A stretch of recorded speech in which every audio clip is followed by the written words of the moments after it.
You cannot imagine how close I am to giving up at this point. Welcome back to my channel. Today we are doing a bit of a different video. I usually talk about books in my channel, but I decided to do this video about gifts and gift giving and presents. So if you're asking yourself what you should buy for your teenage friend slash daughter slash sister slash whatever, you probably will find this video quite useful. So these are actually simple and thoughtful gift ideas for mostly teenage girls, but I guess it could be for anyone. I'm not going to talk about this much, like let's go into this because yeah. So my first idea would be a digital camera or a camcorder. It doesn't have to be like a good quality camera, because I found some on Amazon that I would love to have, and they are just 30 euros more or less. So in this day and age where we use phones for everything, digital cameras can help you romanticize your life, and camcorders too.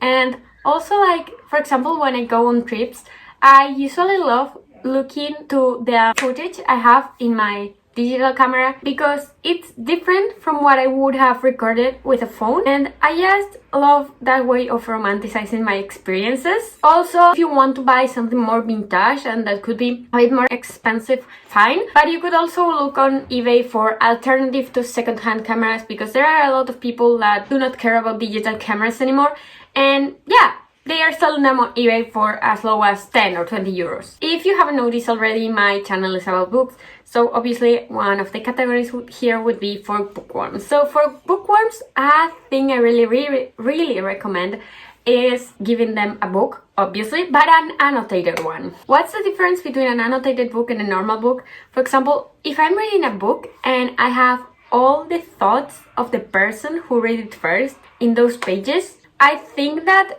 it feels a bit like the comments on Wattpad, but much more profound if you are doing it for someone specifically. It could be the other person's favorite book, your favorite book, or a book you think that they will enjoy. And giving them a book is kind of like, yeah, okay, you are giving them a book. But giving them an annotated book makes everything a lot more thoughtful.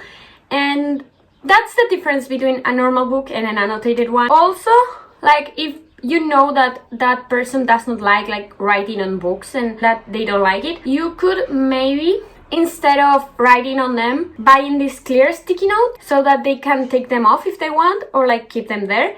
And you could, instead of underlining the quotes, tag them with a little post-it note, and that's it. Apart from books, for bookworms, I would also recommend lights. They don't have to be a specific kind of light. For example, they don't have to be this kind of light that you use at night for reading, but it could be fairy lights, a sunset lamp. There are a lot of ways to read nowadays, and yeah, maybe this one is the best one for their A side.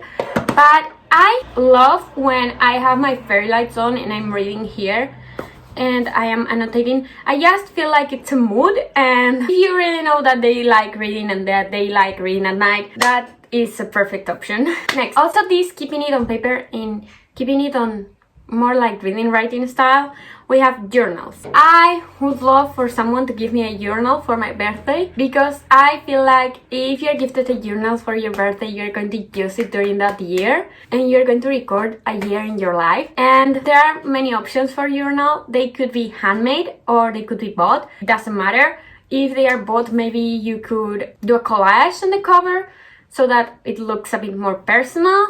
Maybe with stickers or just with other things, maybe a painting. Or you could also write a letter in the first page so that they know what you're doing it and they know how you feel about them. And if they are not into journaling per se, you could always buy them like these specific journals that are for something. For example, a film journal or a book journal.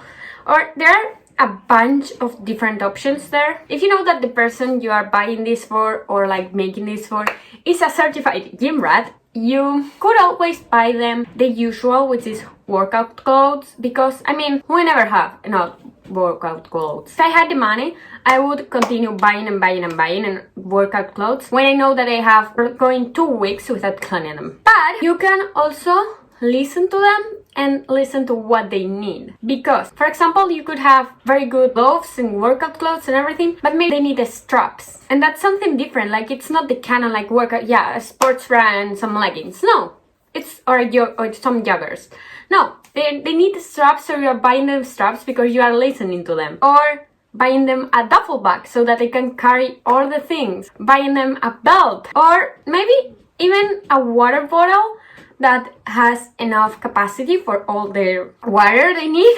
I don't know, but those are like small details that someone may need, but they are always having them in the pack. So for example, if right now I had the money to buy something for the gym, I wouldn't buy straps even though I have them. So those are small details that some people do not prioritize, and those could be really good ideas to give them because they are useful things, and every time they use them they are going to think about who gifted them this. Now, another option would be headphones, but the truth is that headphones, even though they are obvious, they are usually quite expensive, so this one depends on the budget. And yeah, the next category is for content creators, so not very content creators, but if they are a bit into content creating, I would recommend a ring light. That's everything I would recommend, because a good ring light will save them for all the problems I am having to record right now. So a good ring light is great, and it's not that expensive right now.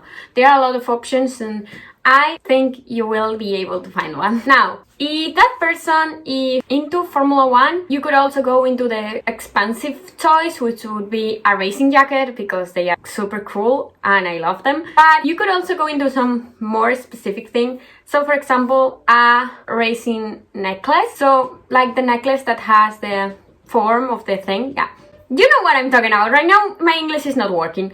But anyway, yeah. So a racing necklace, and if they are fans of Sebastian Vettel, you may consider doing this Christmas, because this last category is, if you don't know them really well, buy them this, because these are not things per se, but they are more like experiences. For example, say that you're dating someone and that you still don't know really well what they like, what they don't like, but you know that they are dying to go into an escape room and having the whole escape room experience. Take them to escape room. Like, have escape room for them and go in there with them. Or maybe a pottery class, because they would love to get into pottery, but I don't know if they will like it. Or anything there is here. Like, I have some options here. So for example, there is the escape room, the pottery class, a painting class, maybe a hike that they may like. If they like hiking, you could take them to a specific hike and do some research about it. Or maybe museums, aquariums, some specific exhibitions for that. You should know what that person likes in these terms, like they are general terms. So just take them to something they like, to do something they like, to share what they like with you. Let them share their passions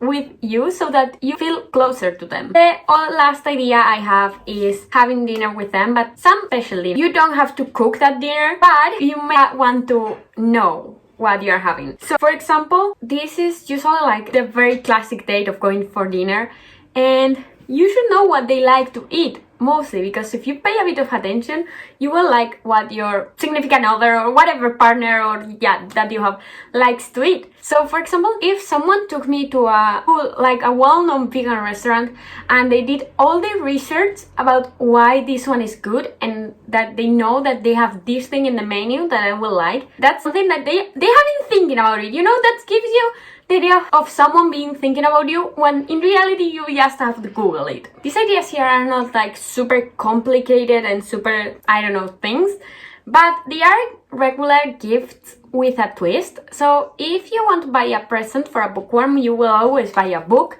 because they know that they are dying to read this book. But if you read that book and you annotate it, it's like you have given them the time, like you are spending time doing that, even though you don't really have to spend that much time. You could, if you don't like reading, you could also like search for some quotes of the book and just underline them for them, and that's it. Like, these are really simple ideas. And like, honestly, I would really love if someone gifted me anything in this list, But I guess I don't want to make this video very long. I already gave you the ideas and now it's your turn to make them happen or not. So I hope you like this video. If you liked it, you may consider subscribing because for you it's not much and for me it will make my day. And I hope to see you soon. Bye!